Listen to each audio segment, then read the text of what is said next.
नमस्कार दोस्तों, मैं आप सबको भूतिये बंगले की कहानी सुनाने जा रही हूँ। अगर आपको ये कहानी पसंद आए तो वीडियो को लाइक और चैनल को सब्सक्राइब जरूर करें।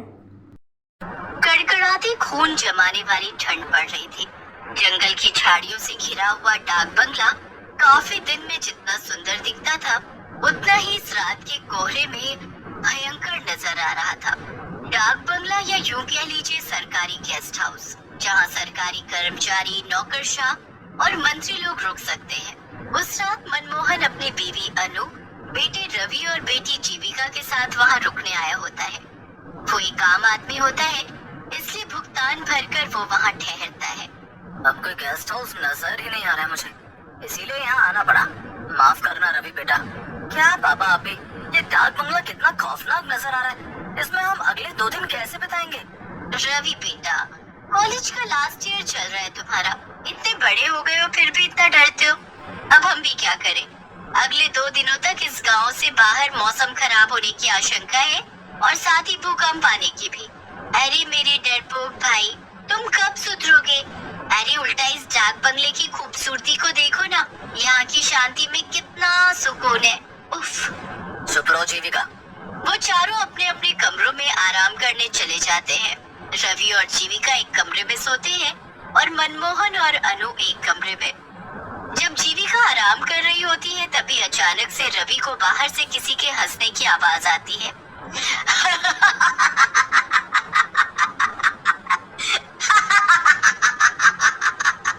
मेरे पास आओ, आओ, आओ मेरे पास, आओ। ये किसकी आवाज है? कौन है?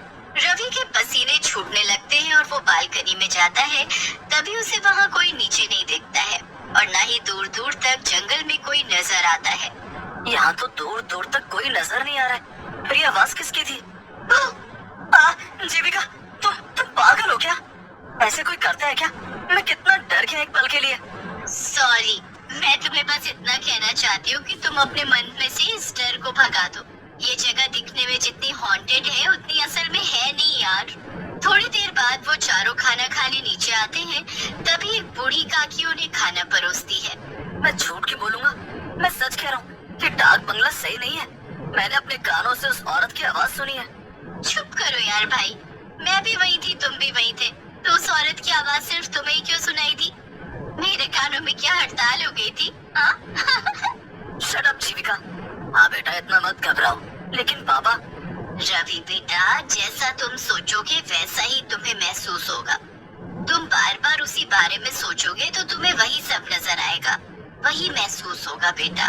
चुपचाप खाना खाइए, वरना ठंड में जल्दी ठंडा हो जाएगा। वैसे भी डाक बंगले की दीवारों को शांति पसंद है, हल्ला नहीं। जी काकी। सभी खाना खाकर सो जाते हैं, लेकिन रवि को रात को नींद ही नहीं आती। वो हर वक्त बस उस आवाज के बारे में ही सोचता है। तभी उसे कमरे का दरवाजा अपने आप धीरे धीरे खुलते हुए दिखाई देता है। ये क्या? ये दरवाजा अचानक से कैसे खुल रहा है? ये सब क्या हो रहा है? दरवाजा अपने आप खुल जाता है और रवि बिस्तर से उठकर हिम्मत जुटाते हुए दरवाजे के पास जाता है। तभी वो एक काले साई को फौरन सीढ़ियों से नीचे की तरफ भागते हुए देखता है। ये देख रवि की सांसें तेज और कलेजा कांपने लगता है। कौन था वहाँ? कौन था? और ये क्या? ये पेपर, इस पे तो खून की स्याही से लिखा है, मैं तुम सबकी जान ले लूंगी। क्या? तभी रवि बहुत ज्यादा डर जाता है और वो तुरंत मनमोहन, अनु और जीविका को उठाकर उन्हें सब कुछ दिखाता है और साथ ही वो पेपर भी दिखाता है। मेरा यकीन कीजिए माँ पापा, मैं झूठ क्यों बोलूं भला? मैंने सच में किसी काले साए को सीढ़ियों से नीचे की तरफ भागते हुए देखा है। और ये पेपर, इस पर खून की स्याही से लिखा है, देखो आप। उस पेपर से वो सब लिखा हुआ मिट चुका था। ये देख रवि के होश उड़ जाते हैं। ऐसा कैसे हो सकता है? रवि, एक काम करो, तुम और जीविका हमारे कमरे में सो जाओ। चारों एक साथ सोएंगे तो किसी को डर नहीं लगेगा। लेकिन पापा, मैं डर नहीं रहा, मैं बस मेरी और आपकी सबकी भलाई के लिए कह रहा हूँ। यहाँ से चलिए। आप सब भूत प्रेत में विश्वास नहीं करते होंगे, लेकिन मुझे है। रवि भाई, तुम कुछ ज्यादा ही सोच रहे हो। बस रवि, चलो सोने अब और कुछ नहीं सुनना है हमें। पहले ही तुम्हारे पापा और मैं बहुत थक चुके हैं। कोई रवि की बात समझने की कोशिश ही नहीं करता और सब एक ही कमरे में सो जाते हैं। जैसे तैसे रात गुजर जाती है। अगले दिन रवि उस बूढ़ी काकी से पूछता है, काकी, यहाँ इस डाक बंगले में केवल मैं और मेरा परिवार ही रुका हुआ है, यहाँ और कोई नहीं रुकता क्या? लोग यहाँ रुकने आते हैं, लेकिन अभी समय नहीं है। हटो यहाँ से, मुझे बाहर जाना है। रवि दिन में उस बंगले को अच्छे से देख लेता है। मनमोहन, अनु और जीविका बाहर बैठकर बातें कर रहे होते हैं। अरे रवि भाई, आओ हमारे साथ बैठ जाओ, वरना फिर कोई भूत आकर आपको परेशान कर लेगा। बस जीविका, कितना परेशान करोगी तुम उसे चिढ़ा चिढ़ा कर। ओके बाबा, सॉरी। रवि कुछ दूर टहलने जाता है और तभी उसे एक लड़की दिखाई देती है जो सुनसान सड़क पर फूल बेच रही होती है। साहब फूल ले लो ना साहब, गुलाब, चंपा, चमेली, मोगरा, जास्मिन, सारे फूल है मेरे पास। नहीं, मुझे नहीं चाहिए कोई फूल। अच्छा ठीक है, लेकिन मेरी बोनी हो जाए इसलिए एक फूल तो ले लीजिए प्लीज साहब। रवि उस फूल को खरीदकर अपनी माँ अनु को बालों में लगाने के लिए दे देता है। बाद में जब अनु बाथरूम में मुंह धोने जाती है, तभी वहाँ की लाइट अचानक से बंद चालू होने लगती है। अरे, इन लाइट्स को क्या हो गया अचानक से?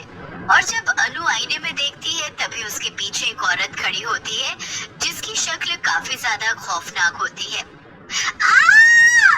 अनु की चीख सुनकर सभी उसके कमरे में भागे चले आते हैं और उसे वहाँ पर बेहोश पाते हैं। माँ आंखें खोलो ना माँ। थोड़ी देर बाद जब अनु को होश आता है, तभी वो उन तीनों को सारी घटना बताती है। अनु की जुबानी ये सारी बातें सुनकर उन तीनों के पैरों तले जमीन खिसक जाती है। माँ, ये सब सच है? हाँ जीविका बेटी, रवि बिल्कुल सच कह रहा था।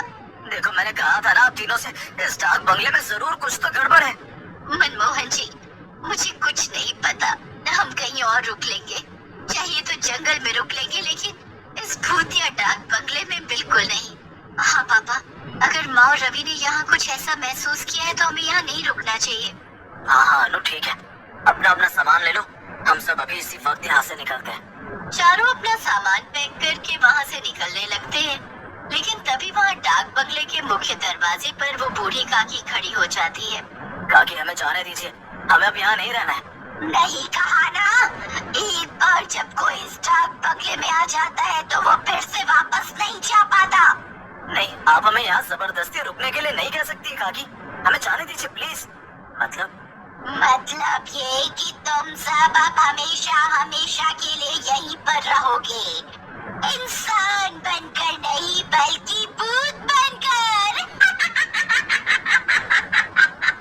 उतने में अचानक से वो बूढ़ी काकी अपने भूतिया रूप में बदल जाती है और वहाँ आसपास सभी भूत इकट्ठे हो जाते हैं। ये सब देखकर चारों की रूह कांप उठती है और रोंगटे खड़े हो जाते हैं। नहीं, बचाओ!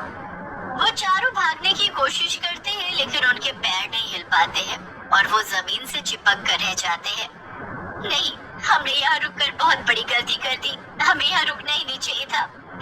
बचाओ! ये हमारे पैरों को क्या हो गया? ये हिल क्यों नहीं रहे?